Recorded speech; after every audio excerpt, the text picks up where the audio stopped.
In the cold quiet of space, a colossal explosion marked the birth of a new planet. Earth, a giant ball of molten rock, was born.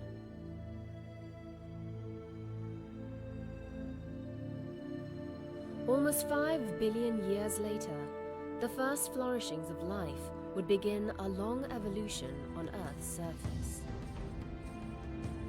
It wouldn't be long before the first man would walk upon its lush gardens. His name was Adam. Adam's descendants would cover the world, leaving behind ancient traces of their scattered existence.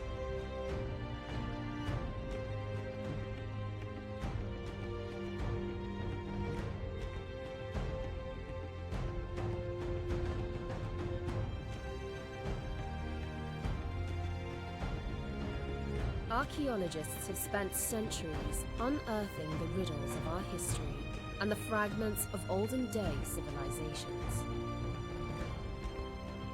Ancient records tell of divine revelations.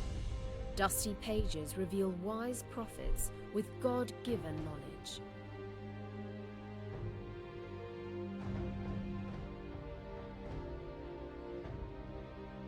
Books of old breathe life into forgotten times. But how credible are these sources? And could the tales of history's divine revelations be far less divine?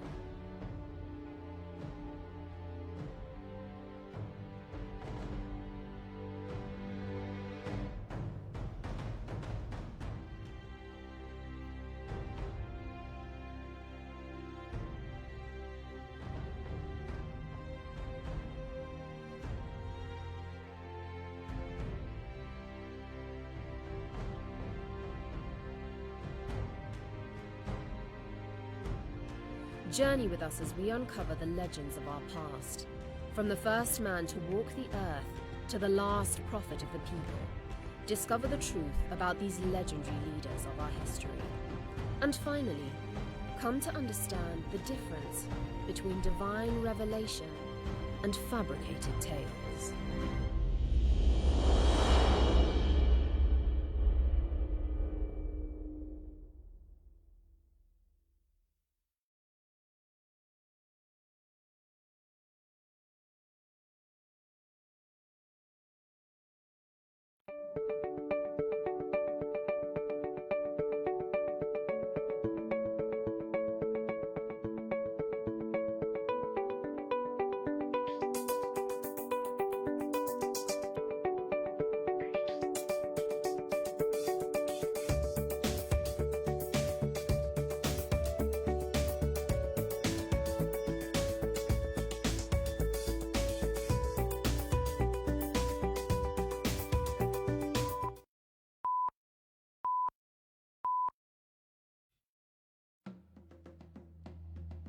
In the cold quiet of space, a colossal explosion marked the birth of a new planet. Earth, a giant ball of molten rock, was born.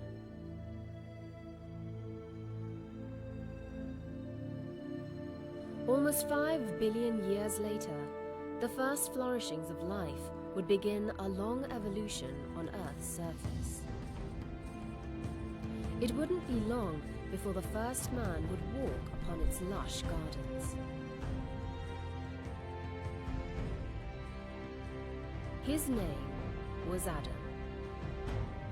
Adam's descendants would cover the world, leaving behind ancient traces of their scattered existence.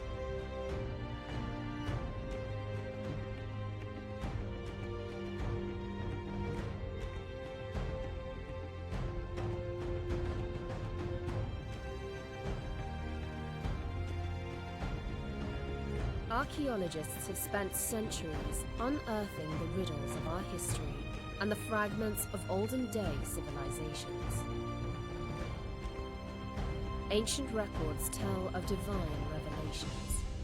Dusty pages reveal wise prophets with God-given knowledge.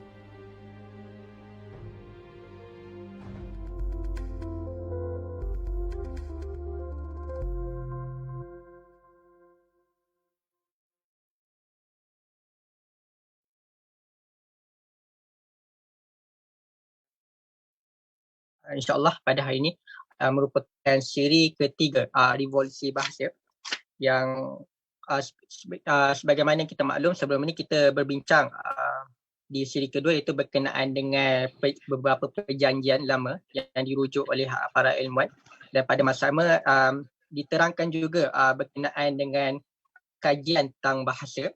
Dan pada hari ini kita akan membawa topik perbincangan yang berkait dengan kerajaan terawal dan bahasa para nabi.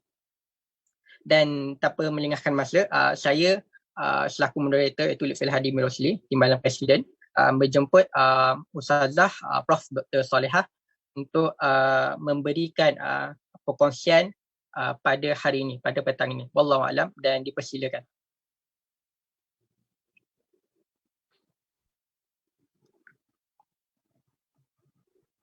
Kita persilakan Ustazah Solehah untuk memberi pengisian pembintangan. A'udzubillah minasyaitanirrajim. Bismillahirrahmanirrahim.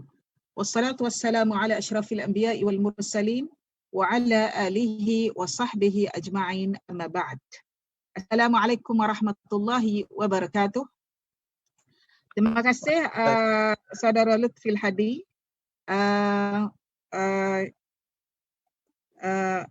InsyaAllah kita akan teruskan bedah buku Revolusi Bahasa dan Asas Tamadun ini. Dan untuk minggu ini kita akan masuk kepada bab 3, ya, kepada bab 3 tentang kerajaan terawal dan bahasa para nabi. Sebelum itu, sebelum saya mulakan bab 3, sebelum saya terlupa, ada sedikit pengumuman di sini.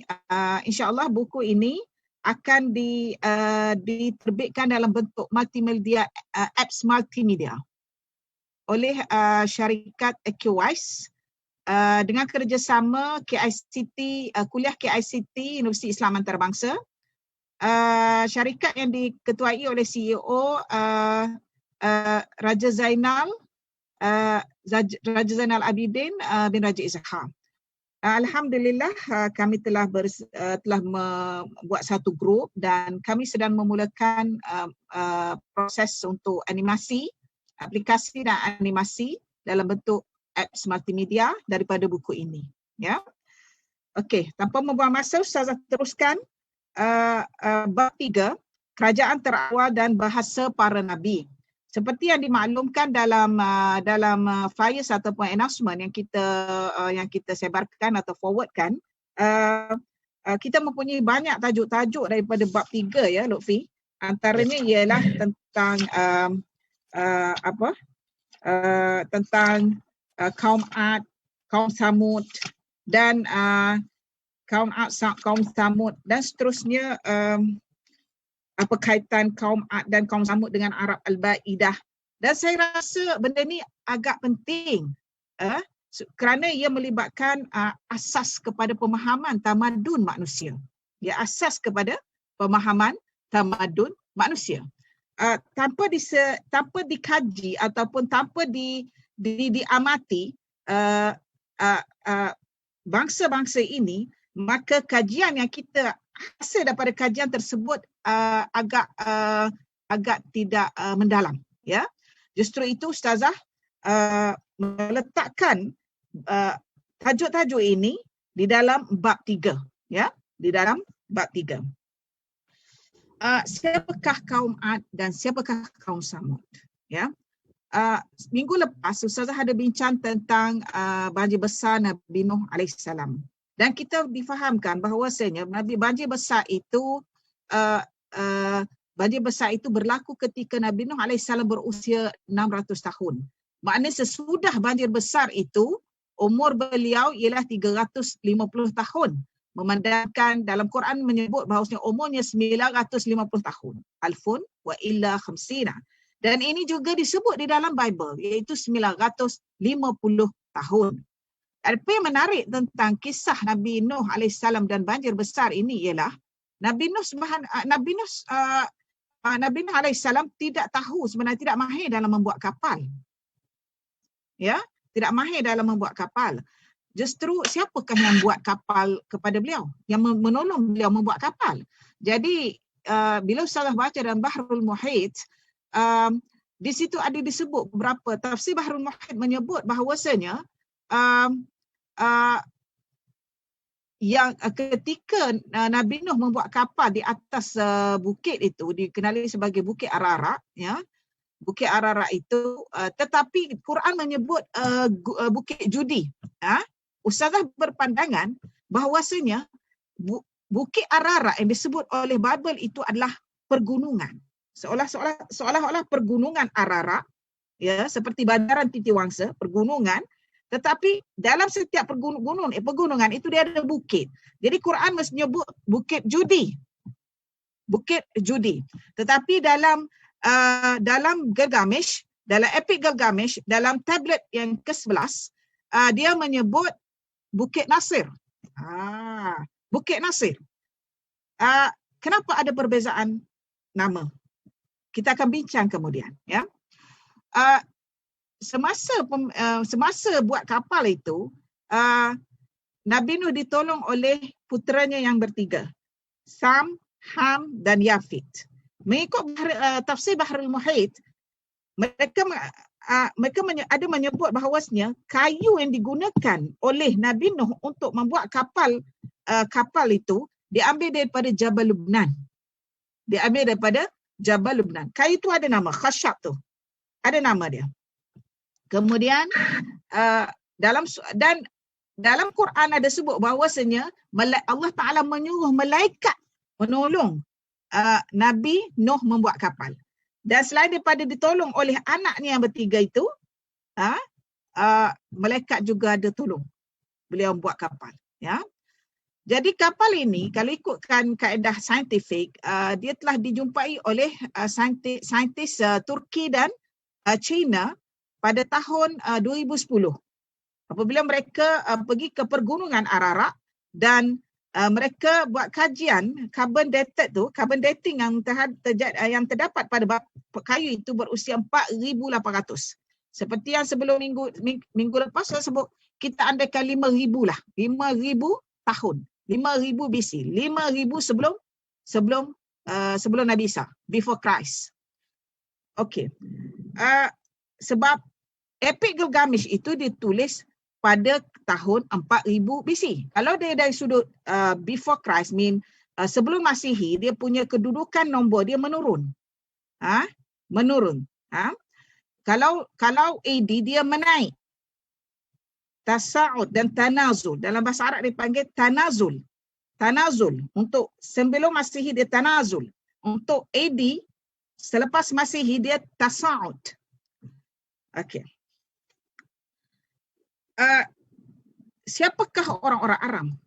Siapakah orang-orang Ad itu? Ya, kaum Ad ini ialah daripada keturunan Aram. Keturunan Aram, siapakah Aram? Aram merupakan anak bongsu, anak yang nombor 5 daripada Sam bin Nuh. Nuh ni dia ada 4 anak asalnya. 4 anak, tetapi anak yang tak naik kapal tu nama Yam. Yam ni dengan mak dia tak naik kapal. Jadi Yam ini tidak disebut oleh pendeta. Pendeta-pendeta Taurat tidak menyebut nama Yam sebab dia dianggap kafir. Ya. Jadi kalau kita jumpa dalam genealogi Ansab Bashar yang ditulis oleh ahli-ahli Taurat, dia hanya buat 3 orang ni je. Namanya Sam, Ham dan Yafit.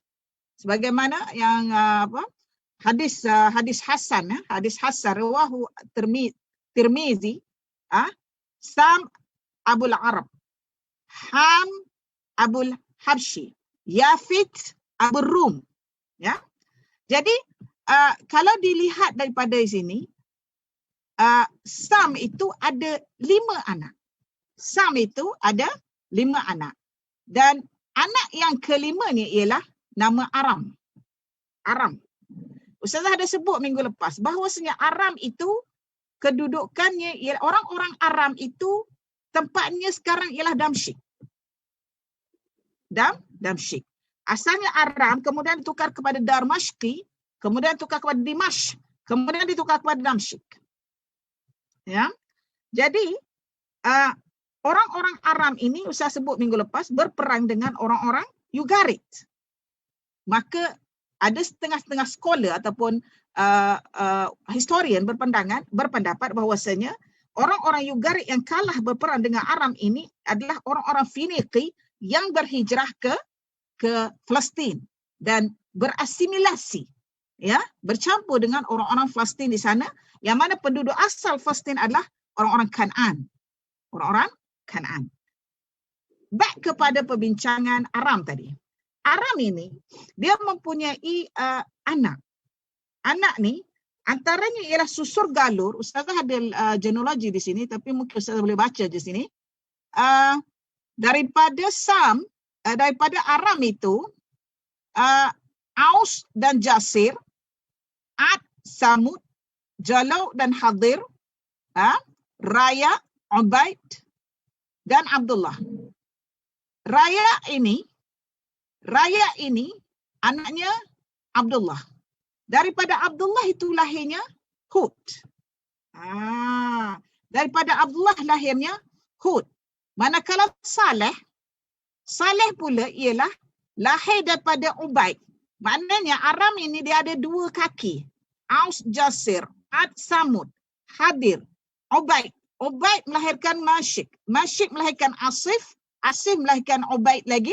Dan Ubaid yang kedua melahirkan Saleh. Maknanya, kalau ikut dari sudut genealogi, Saleh ini ke bawah. Dia maknanya Hud ni, kaki sebelah Hud ni, ya, lebih awal daripada Saleh. Okey, siapakah mereka? Siapakah Hud dan siapakah Saleh? Orientalis mengakui bahawasanya Hud dan Saleh ini berbangsa Arab. Walaupun genealogi tulisan ataupun yang disusun oleh pendeta-pendeta Taurah atau perjanjian lama cuba untuk memadamkan nama ini, nama bangsa, perkataan Ain Raba itu, tetapi Orientalis berpandangan bahawasanya Hud dan Saleh itu berbangsa Arab. Ya. Dan ini diakui oleh beberapa kitab tafsir Arab. Ya. Jadi kalau dilihat di sini, di manakah mereka ini? Kan Ustazah ada sebut bahawasanya ramai yang mula-mula sekali kita punya perbincangan, Qabil itu telah melarikan diri ke Yaman. Sesudah dia bunuh Habil, kan? Dia telah melarikan diri ke Yaman dan dia berkawan dengan Iblis. Dan dialah Iblis menyuruh dia sembah api. Dan dialah orang mula-mula sembah api di atas muka bumi ini. Dia lari ke Yaman. Jadi maksudnya di sini sudah ada penempatan baru di Yaman. Jadi bila sampai ke Hud ini, kan bila mereka ini berhijrah, Ustaz sebut sebab climate change. Climate change rapidly, terlalu cepat dengan perubahan cuaca yang panas dan mereka ingin mencari tempat untuk hidup, untuk cari makan, nak tangkap ikan, nak tanam pokok, nak tanam tanaman sebagai petani. Jadi mereka turun ke bawah, ke selatan sebab Yaman ini dia tepi pantai dan dia subur. Ya, kenapa dia subur? Jadi sekarang ini bila mereka duduk di Yaman, semua itu berlaku di Yaman. Kalau dalam buku ni Ustazah sebut iaitu mereka menetap di bandar terdiri pada kaum Ab yang pertama, Adan al-Ula. Mereka ini dikenali sebagai Adan al-Ula. Ataupun disebut dalam kitab Jawad Ali sebut dalam kitab dia Al-Mufassal fi Tarikh al-Arab qabla al-Islam, dia sebut apa? Dia kata Al-Arab ini ada tiga jenis. Al-Arab al-Ba'idah, Al-Arab al-Ba'idah, Al-Ula. Al-Arab al-Ba'idah, the first lost Arab. Al-Arab al-Ba'idah, Al-Arab al-Aribah, Al-Arab al-Musta'rabah. Dia panggil al-Musta'rabah. Kalau entah kata al-Musta'ribah, dia macam Aribah tadi. Ya, dia macam Aribah tadi. Jadi kalau kat sini kita tengok wa annahu ahlaka 'adan al-ula wa thamuda fama abqa. wa qauma nuhin min qablu innahum kanu hum azlama wa atgha. Allah Ta'ala gunakan isim tafdhil di sini. Azlama, atgha. Yang paling zalim, yang paling jahat. Qaum nuhin min qabl. Kaum Nuh yang sebelum tu. Yang sebelum banjir besar. Ya.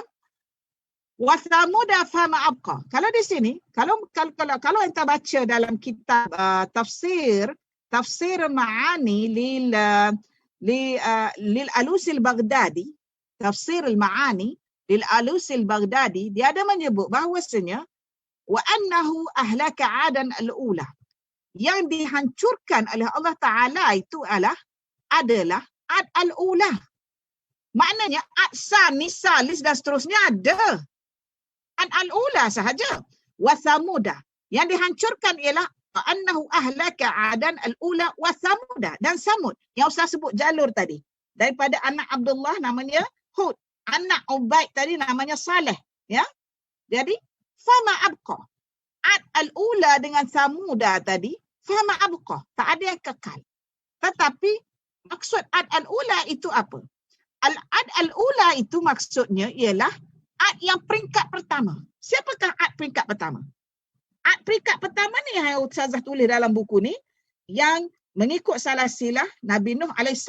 Sebab dia lahir daripada Aram. Siapakah Aram ini? Orang-orang Aram ini, mereka itu mahir dalam memahat gunung-gunung. Mereka mahir dalam memahat gunung-gunung. Dan dalam surah Al-Fajr, Irama zatil imad. Allati lam yukhlaq mithluha fil bilad. Ya? Okey, Lutfi. Ya. Boleh tunjuk gambar. Gambar mana? Gambar yang gambar gunung tu. Gambar Petra. Sekejap saya cek. Gambar-gambar ini ialah hasil sumbangan Tuan Haji Jasmi Syahir. Ya.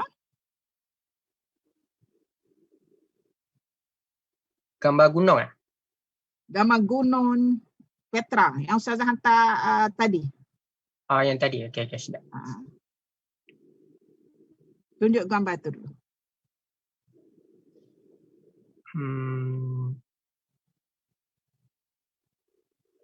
Yang tadi. Okey. Ini kan? Ini Samud. Ustazah nak yang tadi. Samud ni dekat Madinah ni, dia utara Saudi. Saya mencari. Okay. Jadi kalau kita lihat di sini, bahawasanya kaum Ad ini berasal daripada bangsa Aram. Irama zatil imad, yang memahat gunung, dan mereka ini yang ada dekat Petra, Nabatin tu, Petra dekat utara Jordan tu, ya. Mereka ini pahat gunung. Ini gambarnya. Kalau dilihat, ini lakonan Harrison Ford kat sini kan, dalam Indiana Jones, dia berlakon kat sini. Jadi ini bukan orang sekarang ni buat ni. Ini adalah hasil pahatan era orang-orang, dan mereka ini besar, tinggi. Tinggi. Kan ada hadis Rasulullah SAW tanya, sahabat tanya, bagaimanakah tinggi manakah sebesar manakah orang Nabi Adam AS? Dia kata 7 hasta. Jadi kalau nak bina ni tak susahlah. Kehebatan mereka adalah bina memahat gunung-gunung, hingga sekarang pun masih ada lagi di Syria. Ya, mereka memahat gunung-gunung. Dan manakala kaum Samud pula, mereka hebat memecahkan batu-batu besar. Mereka hebat memecahkan batu-batu besar. Okey, ada gambar lagi? Lagi? Ya, silap. Yang tadi ya? Gambar Samud tadi. Samud tadi. Gambar yang tadi, yang okey. Gambar ini ialah Samud. Kenapa pula kaum Samud ini boleh berada di utara Saudi sekarang? Maknanya dia berada di Madinah, utara Madinah. Ya. Sebab mereka ini adalah nomad people, dan mereka ini mengembara melalui padang pasir dan mereka menetap di kawasan utara Saudi Arabia ini. Manakala Ad itu berlaku di Yaman, iaitu di selatan tanah Arab. Baik. Ustazah ingin sentuh sikit di sini tentang bagaimanakah berlakunya kejadian azab yang menimpa kaum Ad itu. Kaum Ad ini telah dihantar oleh Allah Ta'ala satu angin yang cukup tajam ataupun yang cukup kuat yang boleh menghancurkan seluruh rumah-rumah mereka dan menghancurkan seluruh tanaman mereka, dikenal sebagai rihun sarsaran, angin yang dinamakan sarsar. Berlaku selama 8 hari 8 malam, 8 hari 7 malam, ya. Jadi bila berlaku macam ini, bila berlaku kejadian rihun sarsar ini, mungkin ramai yang tak tahu kenapa boleh berlaku rihun sarsar ini. Ada kisah di sebaliknya. Bila Ustazah baca beberapa kitab tafsir, mereka ada menyebut bahawasanya kaum Ad pada asalnya amat taat kepada Allah Subhanahu Wa Taala. Tetapi ada seorang lelaki yang agak berpengaruh di kalangan kabilah Ad pada ketika itu telah diuji oleh Allah Ta'ala dengan mematikan semua anak lelakinya. Allah mematikan semua ke-10 orang anak lelakinya. Maka lelaki tersebut teramat kecewa, teramat sedih. Maka dia menyuruh kepada seluruh kaum Ad pada ketika itu, jangan lagi menyembah Allah Ta'ala. Bermula daripada saat itu,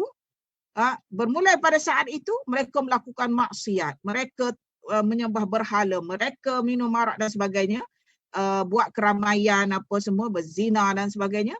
Maka mereka disebabkan itulah, maka diturunkan angin sarsaran tadi, ya, 8 hari 7 malam tu.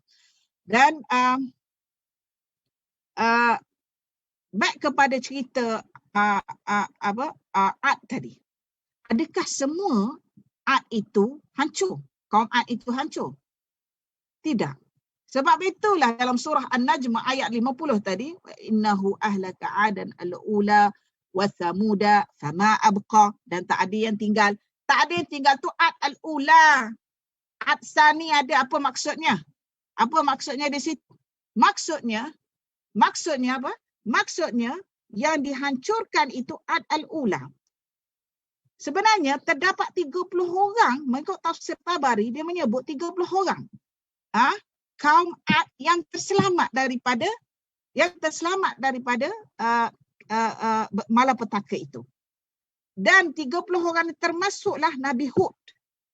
Nabi Hud dan seorang lagi yang dikenali sebagai Luqmanul Ad, ataupun disebut sebagai Luqmanun Nusur.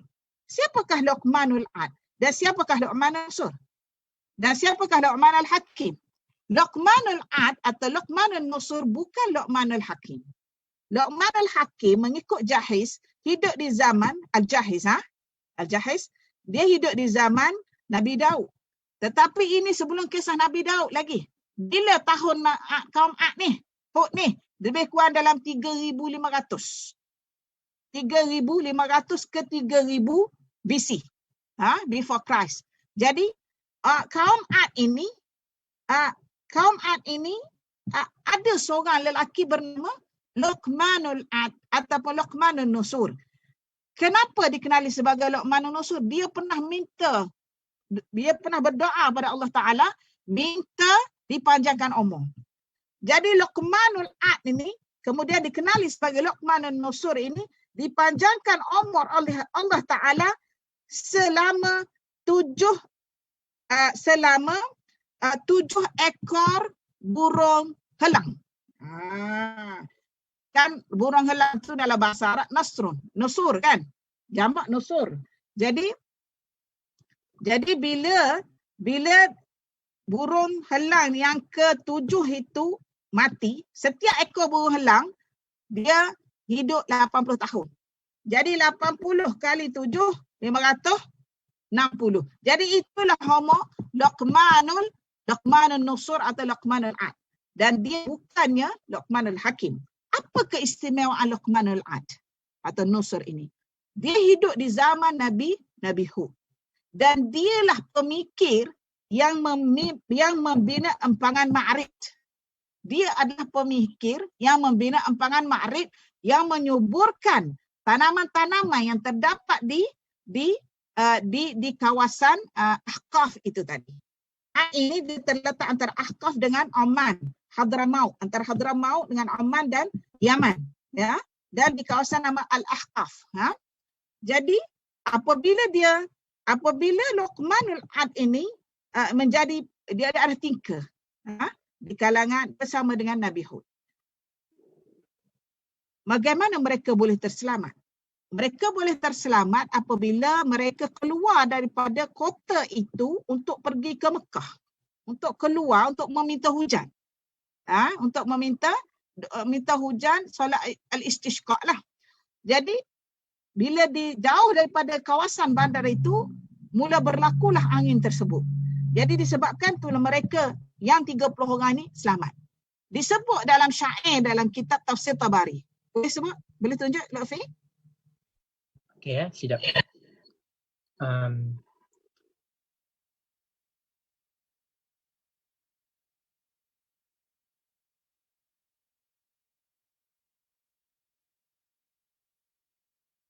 Cuba baca sikit je.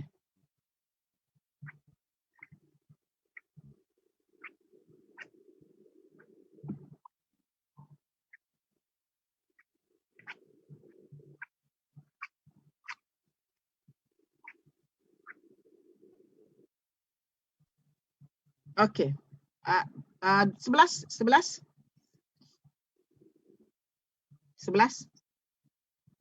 Muka surat 11.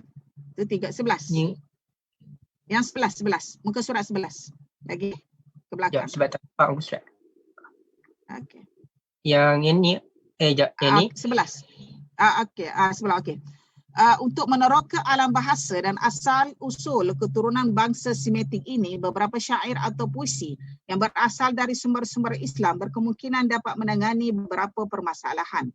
Justru penulis mengetengahkan beberapa contoh puisi yang terdapat di dalam tarikh Tabari yang mungkin mengandungi jawapan alternatif terhadap persoalan-persoalan yang dikemukakan sebelum ini.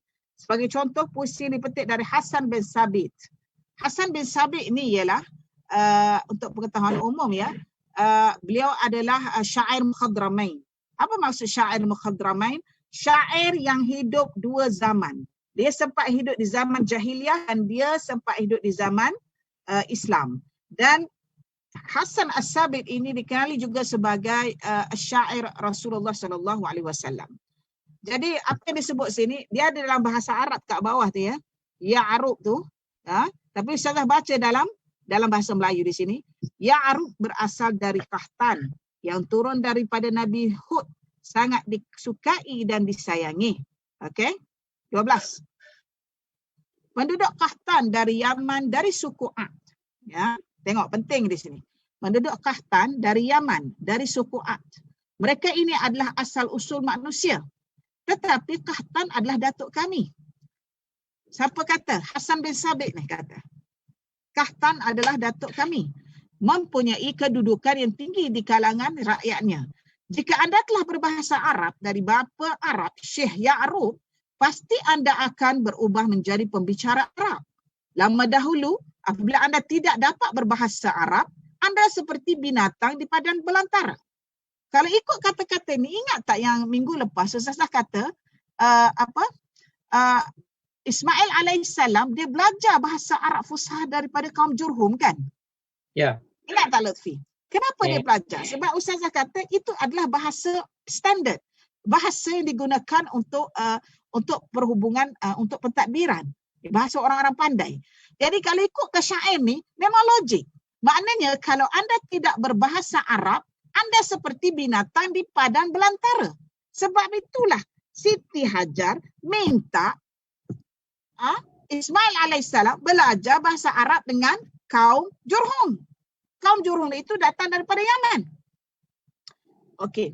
Manakala puisi Ali bin Abi Talib tentang pembunuhan Qabil terhadap adiknya Habil. Mana puisi-puisi ini membuktikan kepada kita kejadian itu memang wujud. Ya. Tanah dan orang-orang di atasnya telah berubah. Wajah bumi kini kian hodoh dan berdebu. Semua beranggapan bahawa warna-warna telah berubah. Keseronokan wajah yang kacak telah tidak berlaku. Bapa Habil, kedua-duanya telah terbunuh. Ini kerana yang hidup telah menjadi seperti orang yang disembelih dan mati. Siapa itu?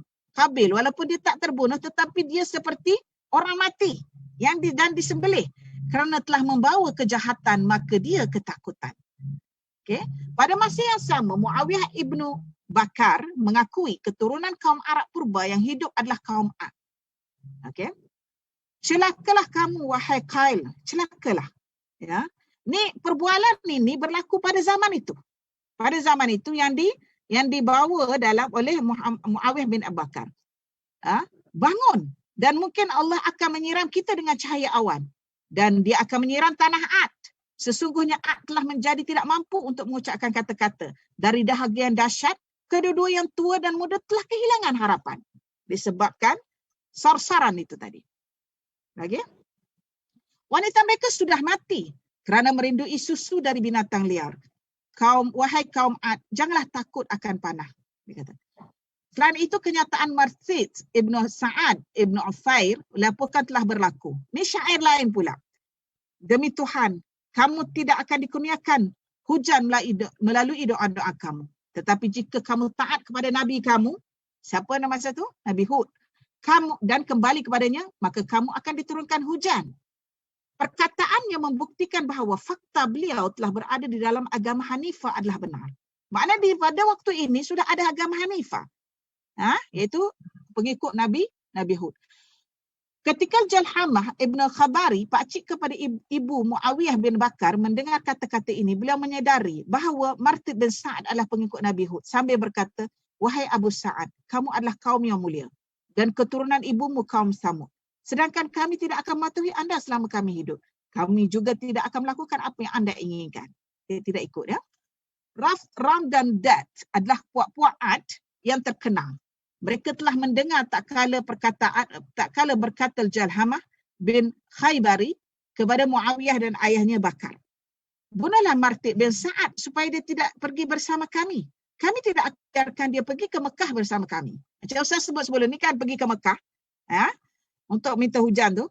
Kerana dia adalah pengikut agama Hud dan telah meninggalkan agama kita. Makna di sini terdapat dua agama. Agama Nabi Hud dan agama yang menentang agama Nabi Hud. Agama Nabi Hud ialah agama Hanifah. Dan satu yang menentang itu bukan yang Tauhid lah. Begitu juga dalil yang lain tentang kaum Ad yang beriman telah menyebut bahawa Qail bin Ans adalah ketua delegasi Ad yang telah berdoa. Maknanya ini golongan kaum Nabi Hud. Ya Allah, berikanlah kepada Qail ibnu As apa sahaja dia minta darimu. Dan kurniakanlah permintaan kami ini. Selain itu, kisah Luqman ibnu Ad juga amat popular di kalangan ahli sejarah kuno. Beliau merupakan salah seorang ketua kaum Ad yang telah terpisah dari delegasi ke Mekah ketika itu. Justru beliau bersama rakan-rakannya telah bertolak ke Mekah terkemudian. Ketika dalam perjalanan, mereka menunaikan salat. Selesai salat, Luqman telah berdoa. Next. Demi Tuhan.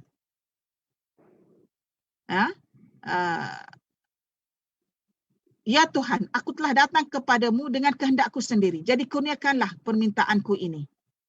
Namun ketika Qail ibn Az berdoa, Luqman berkata, wahai Qail, pilihlah antara dua, awan ini untuk diri sendiri atau rakyat anda. Maka Qail menjawab, saya memilih awan hitam. Kerana ia adalah awan penuh air. Anda telah memilih sesuatu yang halus seperti abu yang banyak. Yang tiada sesiapa dari kaum Ad terselamat. Ia akan menghancurkan kesemua yang ada tanpa meninggalkan sedikit pun. Ia menjadikan mereka semua pupus selama-lamanya. Kecuali Banu Lawiyah yang benar akidahnya. Ini sahaja yang kekal. Banu Lawiyah. Banu Lawiyah. Banu Lawiyah merupakan anak-anak dari Luqaim bin Huzail bin Huzailah. Mereka tinggal di Mekah bersama-sama dengan bapa saudara mereka. Mereka ini tidak bersama-sama kaum Ad yang menetap di bumi Ad di Yaman ketika malapetaka. Mereka tak ada. Mereka satu-satunya Ad yang masih tinggal di muka bumi. Maka benarlah firman Allah dalam surah An-Najm ayat 50. Wa annahu ahlaka 'adan al-ula. Wa annahu ahlaka 'adan al-ula. Kisah kaum Ad ini telah dirakamkan oleh Al-Alusi dalam bukunya Tafsir Ruhul Ma'ani bahawa kaum Ad ini telah dihancurkan oleh Allah Subhanahu Wa Taala sesudah hancurnya kaum Nuh alaihissalam. Apa yang menarik di sini ialah kenyataan Tabari yang dipetik di dalam kitab. Next. Lutfi.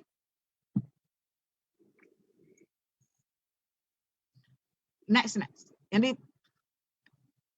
menyifatkan yang dihancurkan. Tabari menyifatkan yang dihancurkan oleh Allah Subhanahu Wa Taala adalah kaum Ad yang pertama atau Adan al-Ula seperti dalam surah An-Najm ayat 50 itu tadi.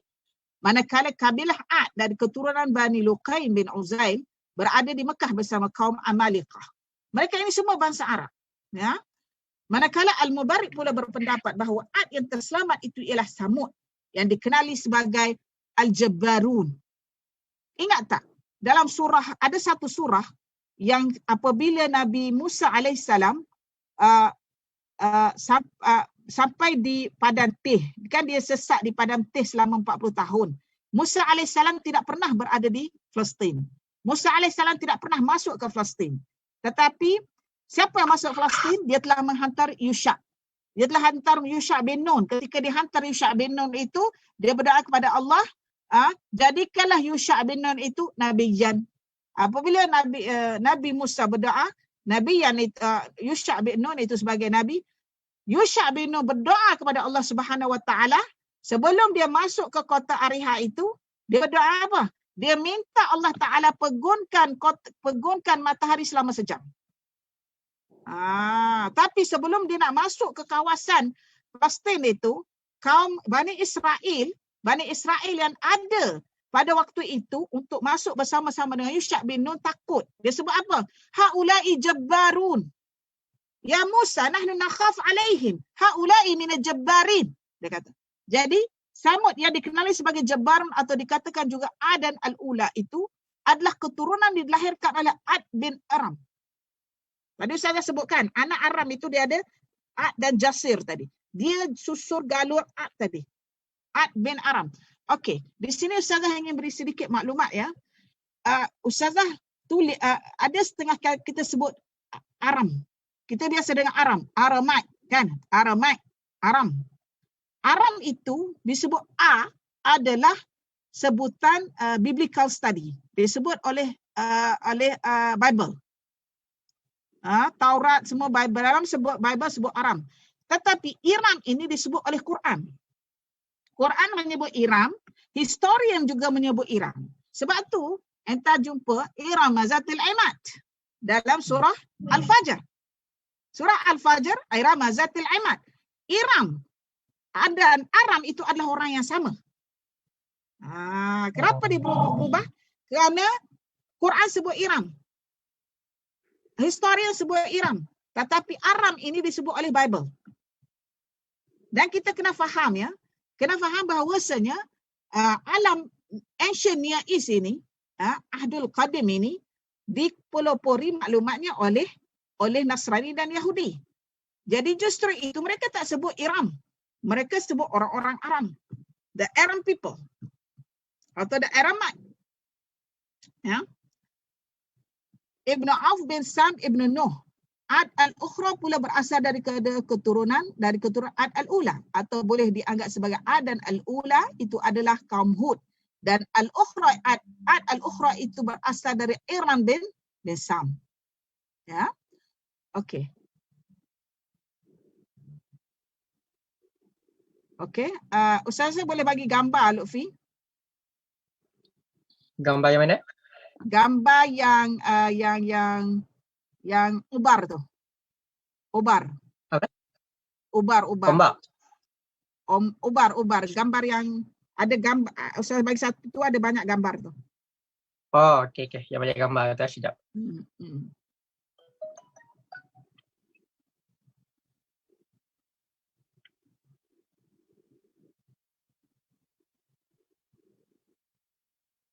Okey.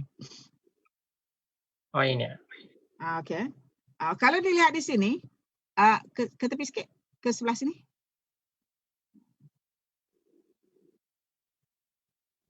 Okey. Lagi. Ini merupakan bandar ubar milik kaum Ad yang musnah. Ini masa sekarang tak tahulah sesudah perang dengan Saudi tahu itu kan sekarang ni Yaman. Tapi sebelum itu memang bandar ni wujud. Ya. Ini adalah bandar Ubar milik kaum Ad yang musnah.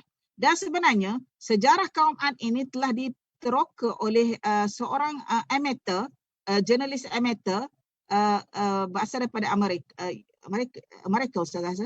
Dia pergi ke sana dan dia cuba cek bandar adakah betul Bible sebut. Dia tak kata Quran sebab dia Kristian. Kaum Ad ini wujud. Dia minta NASA untuk cek daripada satelit, kemudian dia daripada satelit nampak ada satu bandar yang ditutupi oleh debu-debu oleh tanah, dan bandar itu macam suburb tau. Macam suburb, dan ada aktiviti pernah berlaku aktiviti di bandar itu. Dia kata ada dengan jalan untuk kenderaan lalu. Semua ada dia kata. Jadi di sini dia boleh selain daripada kenyataan daripada amateur itu tadi, kalau ditengok kepada tulisan oleh Herodotus, tulisan Ptolemy, mereka ada menyebut bahawasanya orang-orang Aram ini disebut dalam bahasa Greek admiral. Admiral.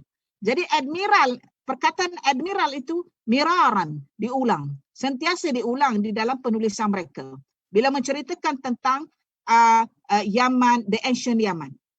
Yaman ancient. Bila dia cerita pasal ancient Yaman ini, dia menyebut perkataan admiral itu, iaitu orang-orang Ad tadi. Okey, bawah, gambar bawah.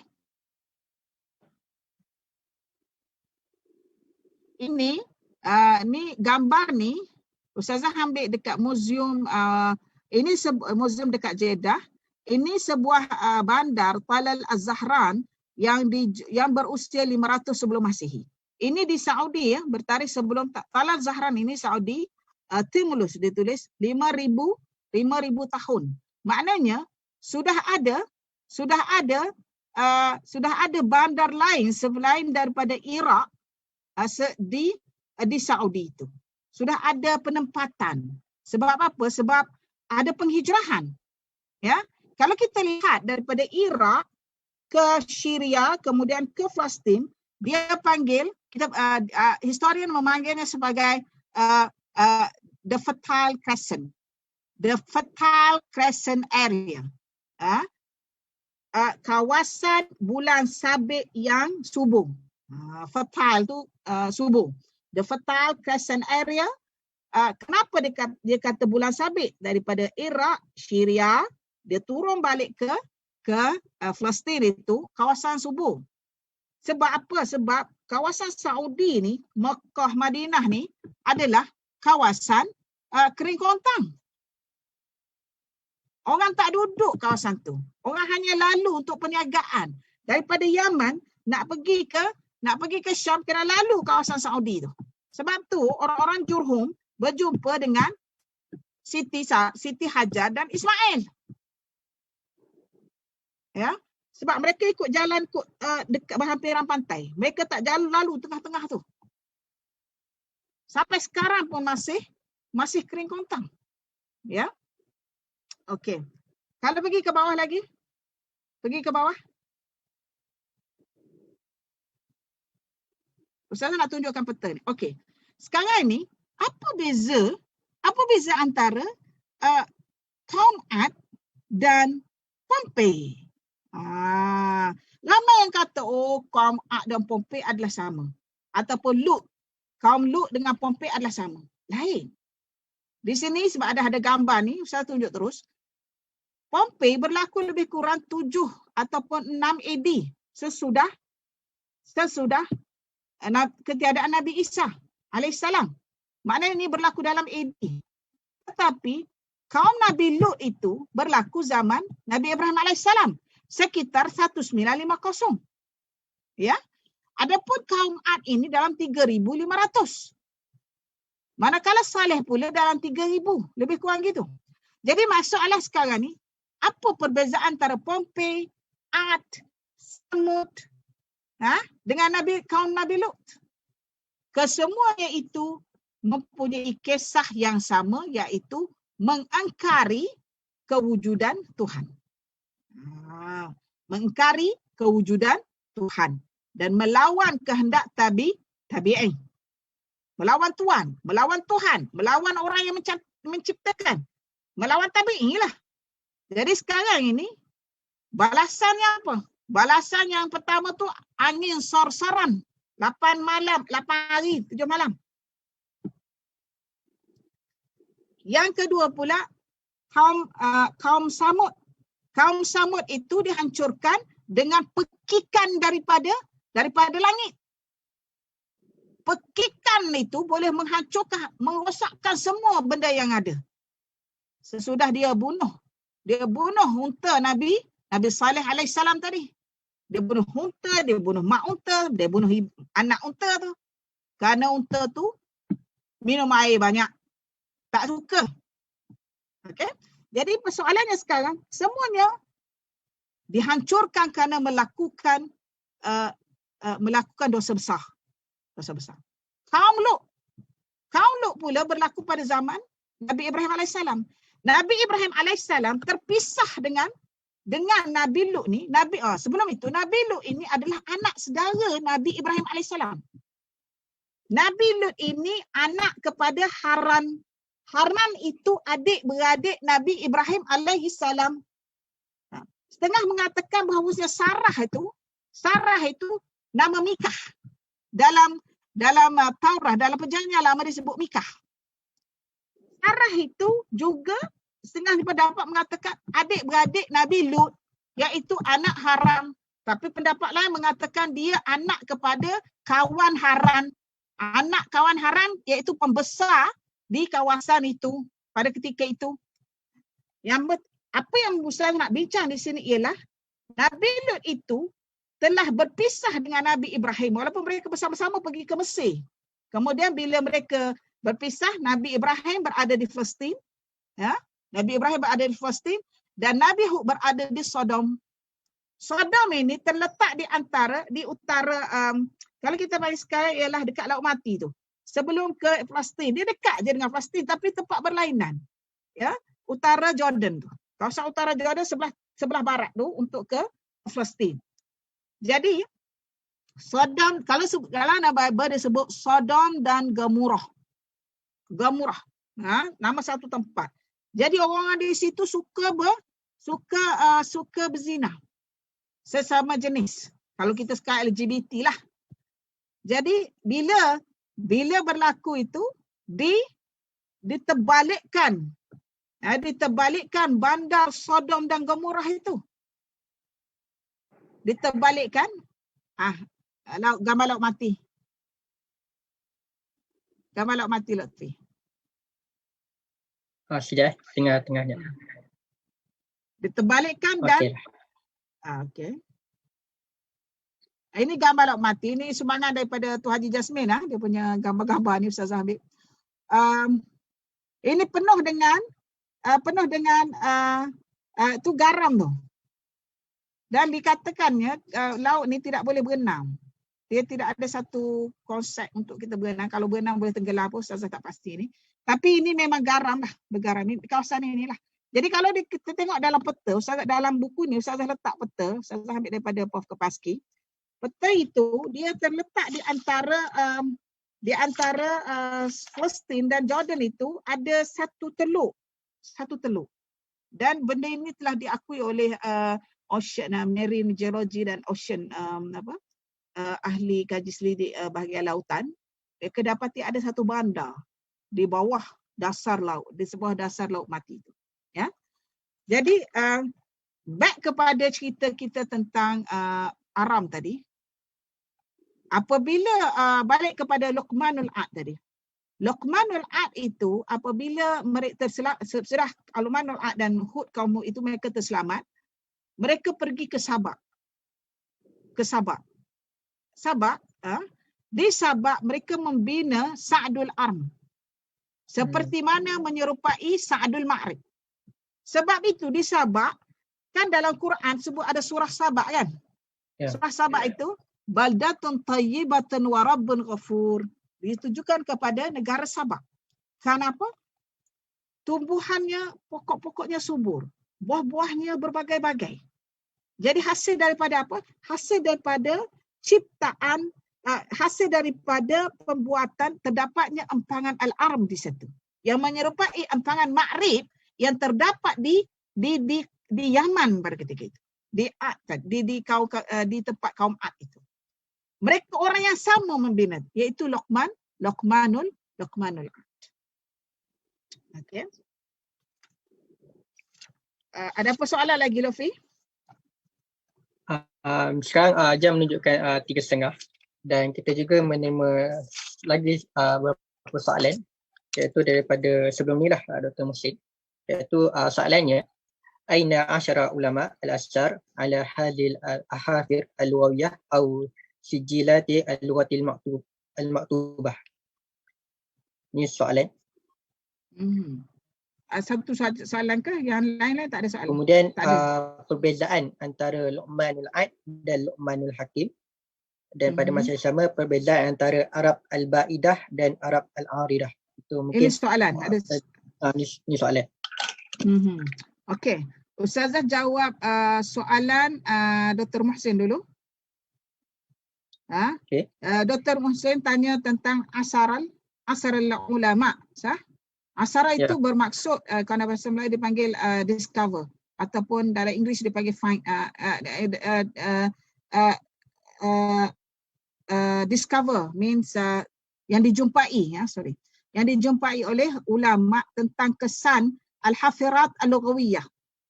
Apa itu al-hafirat? Hafir itu fosil, kesan penulisan. Di manakah dikata aina asar ulama, ulama mendapati ia wujud di mana? Al-musajjalah al-maktubah. Okey. Soalan ni cukup bagus sebenarnya. Ustazah akan jawab dalam bahasa Arab, kemudian Ustazah translate dalam bahasa Melayu. Ya, begitu Lofi? Ya, boleh. Macam biasa. Dr. Muhsin, عن سؤالك في هذا الأسبوع عن أين أثر العلماء الآثار الحافرات اللغوية، يعني المسجلات المكتوبة. والله قد قرأت في بعض الكتب التفاسير مثل الطحاوي الطبري وابن كثير، يعني ذكر فيها عن ماذا؟ عن اللغات الأولى. وأيضا أنا قرأت في كتاب برنابا، إنجيل برنابا، كان ذكر عن ماذا؟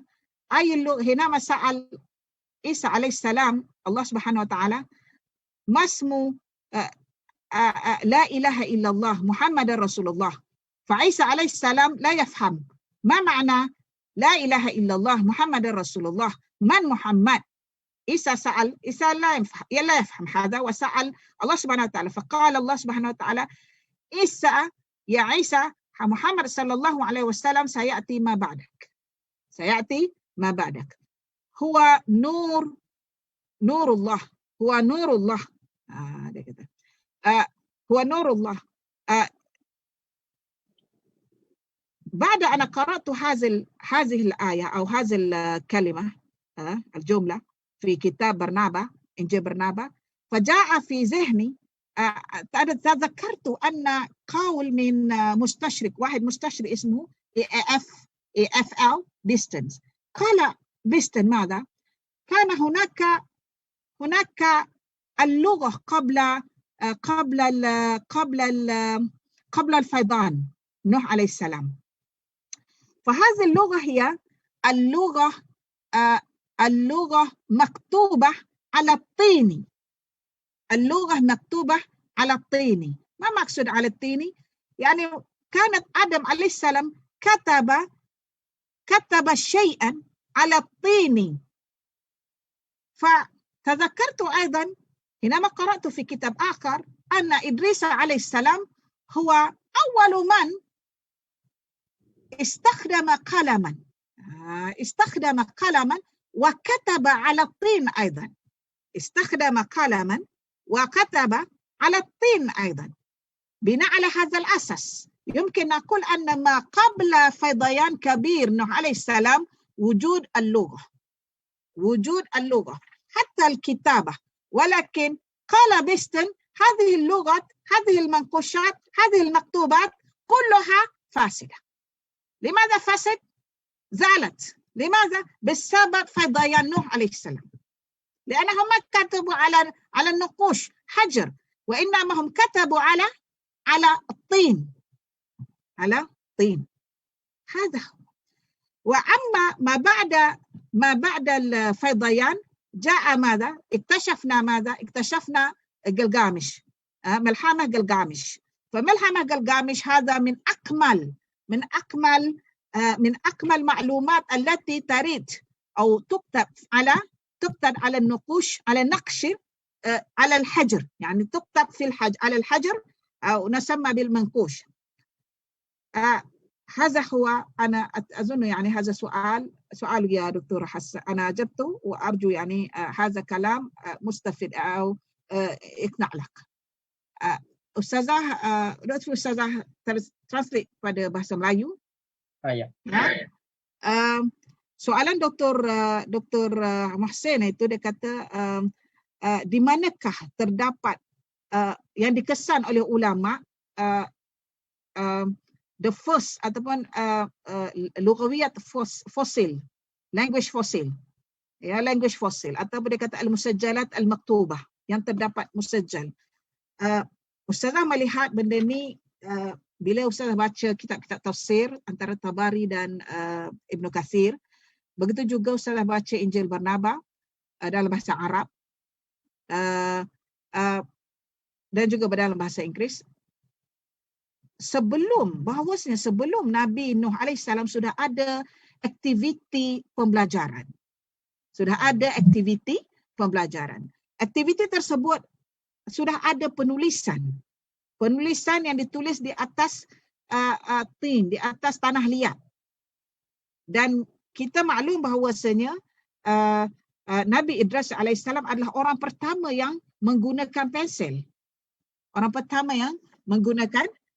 Untuk menulis, dan yang ditulis itu di atas mungkin di atas hafriyat ataupun di atas pokok kayu-kayu dan kulit-kulit kayu, dan ataupun di atas tin ataupun tanah liat itu. Tetapi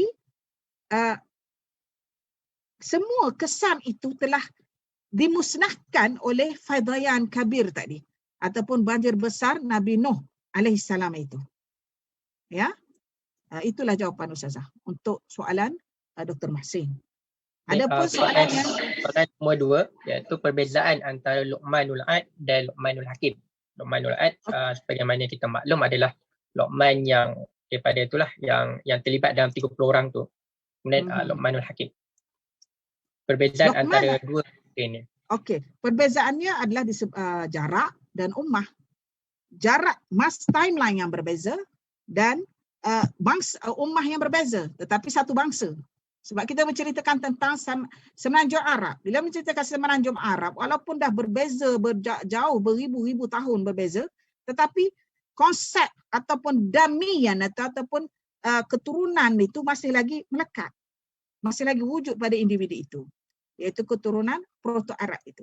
Jadi mengikut Al-Jahiz, Al-Jahiz ini adalah seorang ahli adab ataupun adab Al-Arabi, dan kitabnya masyhur adalah kitab Al-Hayawan. Dia ada menyebut bahawasanya Luqman yang dimaksudkan dalam Al-Quran itu bukan Luqmanul Ad atau bukan Luqmanul Nusur, tetapi Luqmanul Hakim. Luqmanul Hakim. Justru itu Luqmanul Hakim ini berbeza dengan Luqmanul Ad. Tetapi Luqmanul Ad dan Luqmanul Asim mempunyai dua persamaan, iaitu mereka adalah orang bijak. Luqmanul Ad merupakan pemikir untuk membina Sa'd bin Ma'arib dekat ketika kaum Ad wujud di zaman itu, di Yaman. Dan begitu juga beliau juga pemikir untuk membina Sa'dul Arm dekat Sabah. Adapun Luqman Al-Hakim, kehebatannya ialah dalam mendidik anak-anak. Kita pun tahu cerita dia macam mana dia naik keldai. Kemudian bila orang kata dia turun, anak dia naik. Bila orang kata lagi dia naik, anak dia turun. Bila orang kata lagi dia, anak dia naik kedua-dua atas keldai. Orang kata lagi dia turun dua-dua. Keldai tak ada apa-apa atas belakang keldai itu kan. Jadi di sini proses tarbiyah. Orangnya berlainan, hidup di zaman Nabi Daud mengikut Al-Jahiz. Luqmanul Hakim hidup di zaman Nabi Daud alaihissalam. Luqmanul Ad hidup di zaman Nabi Hud alaihissalam. Okay. Soalan ketiga. Jadinya sebelum terjadi persamaan ni ialah kedua-duanya merupakan pemikir dan mungkin sumbangannya berbeza, betul? Sumbangannya berbeza. Lebih kepada empangan, binaan gitu. Lebih kepada engineering. Luqman Hakim lebih kepada pendidikan. Dan tarbiyah. Dan soalan seterusnya ialah berkenaan dengan perbezaan antara Arab Al-Ba'idah dan Arab Al-Aridah. Okey. Ustazah ada sebut sebelum ni, ta'rifan ini telah diberikan oleh Jawad Ali dalam kitab dia Al-Mufassal fi Tarikh Al-Arab ma qabla Al-Islam. Dia sebut apa, dia kata Arab ada 3 dan ini diakui oleh orientalis, ya. Al-Arab Al-Ba'idah, the lost Arab. The lost Arab tadi Ad dan Al-Ula wa Samuda fama abqa. That is the lost Arab. Adapun Al-Arab Al-Aribah itu ialah Ya'rub, Qahtan. Mereka ini dari juzur, dari susur galur Akhfashah. Al-Arfakhshad ini ialah anak sulung Sam bin Nuh. Al-Arfakhshad anak ketiga Sam bin Nuh. Lepas Al-Arfakhshad dia ialah Ailam. Lepas Ailam Aram. Sebelum itu Khushun dan Mudar. Al-Akhfash ini kalau ikut dalam genealogi yang Ustazah buat itu, keturunannya, terlahirnya daripada keturunan inilah Abir bin Shalih bin Al-Arfakhshad. Abir bin Shalih. Abir yang dia kata Ibru tu, Abir. Daripada sinilah, daripada Al-Arfakhshadnya. Turun bawah lagi, lahirnya apa? Nabi Khaidir. Nabi Khaidir ini dari keturunan Al-Arfakhshad. Kalau ikut genealogi yang Ustazah buat tu, Nabi Khaidir ini bukan nama Khaidir. Nama dia Balia. Nama dia Balia. Balia Mulkan. Balia anak Mulkan. Balia ibnu Mulkan. Sebab tu Nabi-Nabi ni bukan nama dia yang sebenarnya daripada mak ayah yang letak nama. Quran sebut lain. Antaranya Nabi Khaidir ini. Nabi Khaidir ini namanya Balia bin Mulkan. Mulkan ini Mulkan bin Falih bin Shalih. Mulkan ini raja yang zalim. Mereka ni yang dalam genealogi saya sebut tu, mereka ini orang-orang hebat. Mereka adalah ketua kabilah, mereka adalah king, raja. Balia ni ketika kecil, Nabi Khaidir ni ketika kecil, dia ni tak ikut cakap Mulkan ni, ayah dia. Sebab ayah dia ni raja yang zalim. Pada suatu ketika, apabila ayah dia kata, Balia kau kena pergi belajar. Daripada istana ke tempat belajar itu tak adalah jauh sangat. Tetapi Balia ni tak pergi belajar dengan ayah dia suruh tu. Balia ni belajar dengan orang lain tengah jalan. Jadi Balia ni dia belajar dengan orang lain tengah jalan sebelum tak sampai lagi tempat ayah dia suruh tu. Jadi dia belajar dengan orang lain. Ya. Satu. Agaknya ini yang malaikat ke apa tak tahulah, dia belajar dengan orang lain. Dan Balia ini pernah berkahwin. Ustaz baca dalam Tarikh Tabari. Pernah berkahwin tetapi dia tak duduk sekali. Dia bukan kerana perempuan tu tak cantik ke, okey semua, tapi dia minta dengan baik nak bercerai. Dia tak nak ada isteri. Balia ni. Dia tak nak ada isteri dan dia bercerai. Dia tak sentuh pun isteri dia. Dia mengembara. Kenapa boleh nama Khaidir tu? Khaidir kerana dia pernah terdampar di sebuah pulau. Dia pernah terdampar di sebuah pulau, dia tidak ada makanan. Jadi dia makan semua apa lumuk-lumuk semua dan dia pernah minum air kehidupan. Jadi kita tengok cerita ni, kisah Nabi Khaidir ni, Kan cerita The Pirates of Caribbean tu, Ya. kan tak pernah ada air kehidupan itu, ya, warna hijau tu. Jadi Western dia ambil cerita-cerita yang serpihan ini dijadikan cerita, dijadikan core kepada meja kepada info dalam cerita dia. Kita melihat ia serpihan. Sebab apa? Sebab kajian Western ini dia tidak melihat kepada tauhid itu. Dia ingin melihat kepada sesuatu yang menguja, teruja, sesuatu yang menyeronokkan bila kita mendengar dan melihat. Itu saja. Sebab tu Ustazah pernah bincang dengan pihak production. Kita perlu ketengahkan info-info yang berbentuk tauhid ini. Ya, sebab kita orang Islam. Ya. Jadi bila balia itu dia tak minum, dia mengebarlah. Ustazah baca dalam kitab Misal Melayu. Saya baca juga dalam kitab Salatun Salatin tu kan. Dia ada cerita bahawasanya Nabi Khidir ini pernah jumpa dengan Raja Surah. Ya. Dan macam-macam lagi. Sampai sekarang dia masih hidup. Nabi Khidir tidak mati. Ya. Itu kisahnya balia tadi. Daripada jujur Salih tadi, dia ada satu lagi jaluran lain turun tu kepada keturunan Nabi Ibrahim alaihissalam. Maknanya Ibrahim alaihissalam ni asal daripada Arfakhshad. Maksudnya apa? Daripada kan Nabi Ibrahim tu ayah dia nama Tarikh. Ya. Ayah Tarikh nama Nahor. Ustazah tulis dalam jurnal Nahor 1. Nahor pertama. Lepas Nahor pertama, Tarikh dalam Quran disebut Azar. Tengok nama lain. Dalam Quran disebut Azar. Dalam Bible disebut Tarikh. Ayah Nabi Ibrahim yang menyembah berhala tu. Jadi Tarikh ni melahirkan 3 orang anak. Haran, Nahor 2 dan Ibrahim alaihissalam. Okey. Haran ini ada anak Mikah, ada Ikah. Yang saya kata Sarah tadi. Lut. Ikah bukan Mikah. Ikah itu Sarah, sorry. Mikah itu ni puteri raja ni, puteri. Berkahwin dengan Nahor. Dia kahwin dengan pakcik dia. Dalam jenazah Ustazah buat. Nahor kahwin dengan Mikah. Ikah kahwin dengan Ibrahim alaihissalam. Siti Sarah. Itu mengikut pandangan lah. Jadi saya ambil mana yang kuat. Itu cerita dia.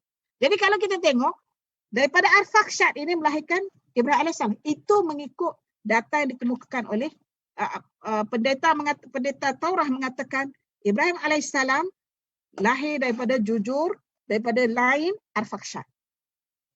Adapun pandangan lain mengatakan dia lahir daripada lain Aram. Daripada lain Aram. Apapun pandangan yang kita baca ataupun kita analisis, kita mesti mempunyai kata sepakat yang mana banyak diguna orang. Sebab kita tidak pernah hidup di zaman itu. Dan kita mendapat angka pun dalam bentuk sirka.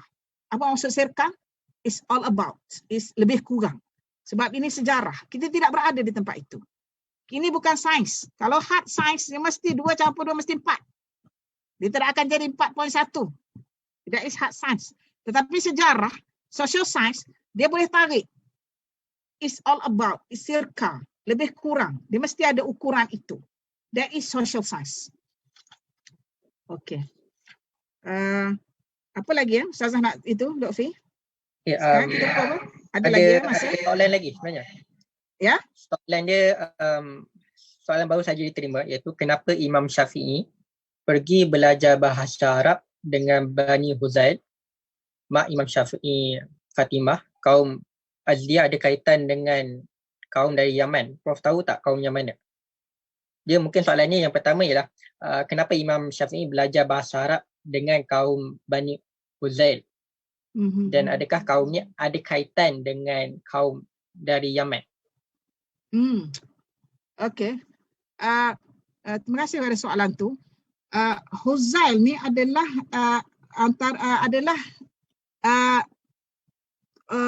tujuh sab'atul ahruf. Sab'atul ahruf itu sab'atul lughat. Dia ada Huzail, dia ada Tamim, dia ada bahasa yang digunakan dalam Quran ada sab'atul ahruf.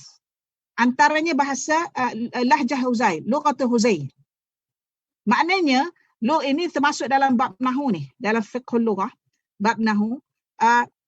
Sab'atul lughah ini antaranya ialah kaum Huzail. Dia ada Huzail, Tamim, dia ada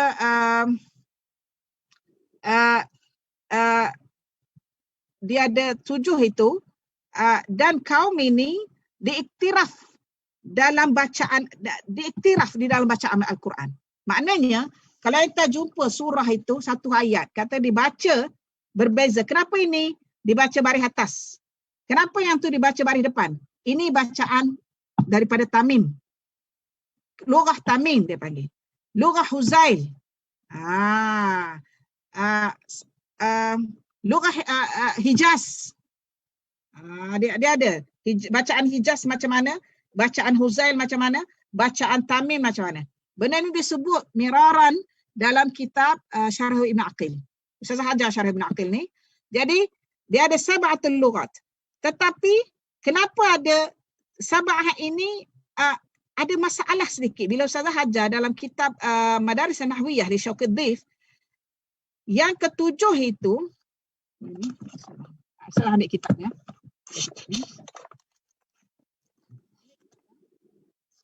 Ya. Al-Madaris Nahwiyah, ini kitab memang maklumat banyaklah dalam ni. Dia sebut sab'atul ahruf. Dia sebut. Tetapi Al-Basriyun, orang-orang Basrah yang mutasyaddid, yang mutasyaddid dalam penerimaan hukum hakam dalam membuat hukum hakam nahwu ini, menolak yang nombor 7 tadi. Kaum yang nombor 7 tadi. Dia difitnah. Mereka difitnah. Kaum yang nombor 7 itu difitnah. Jadi tinggallah sittatu ahruf sahaja. Walaupun surah walaupun hadis Rasulullah sebut sab'atu ahruf. Tetapi Huzail ini termasuk dalam sittah tadi. Maknanya lughah Huzail ni kuat. Ya. Ustazah tidak pasti adakah di Yaman atau sebagainya, tetapi lughah Huzail ni dia mesti berada di kawasan Yaman, Hijaz. Kalau Hijaz dipanggil Hijaz. Lughatul Hijaz. Lughatul Tamim dekat bahagian utara sikit. Berkemungkinan besar Huzail ini di kawasan selatan. Dan Imam Syafi'i pergi belajar dengan kaum kabilah Huzail ini kerana dia terdiri daripada sittatul ahruf tadi. Dia terkeluar, dia masih dalam sittah. Maknanya yang zahfah, yang ke-7 itu zahfah. Saya baru ingat. Saya ngajar kitab ni ada zahfah.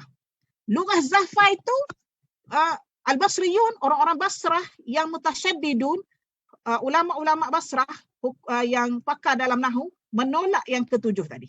Sebab ada sedikit pertikaian. Jadi Huzail termasuk dalam sittah.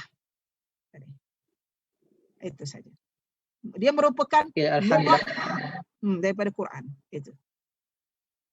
Alhamdulillah, kita jam menunjukkan 3.53 dan kita sudah selesai untuk sesi revolusi bahasa dan asas tamadun siri ketiga.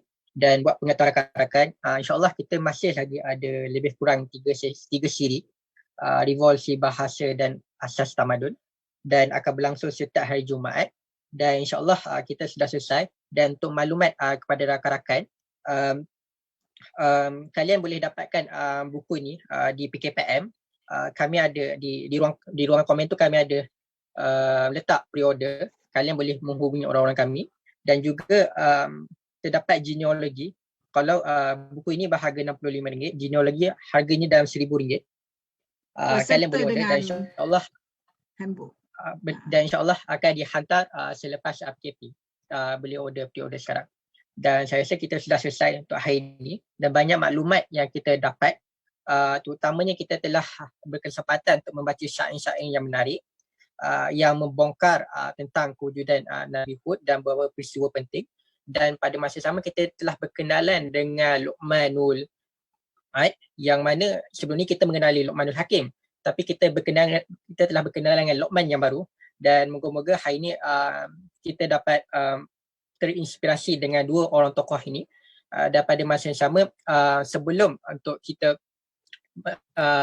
melanjutkan siri kita yang seterusnya, saya rasa eloklah kiranya untuk kita mengulang kaji kembali apa yang telah dipelajari sebelum ini, supaya kita mampu bersedia dengan perbincangan akan datang, terutamanya tarikh-tarikh ataupun nombor-nombor yang agak sukar untuk kita hubung kait antara satu sama lain. Kita boleh ulang kaji sebelum ni, dan insyaAllah saya rasa itu saja untuk hari ini. Wallahu alam, dan kita bertemu lagi pada hari Jumaat pukul 2.30 pada minggu hadapan. Wallahu alam. Assalamualaikum warahmatullahi wabarakatuh.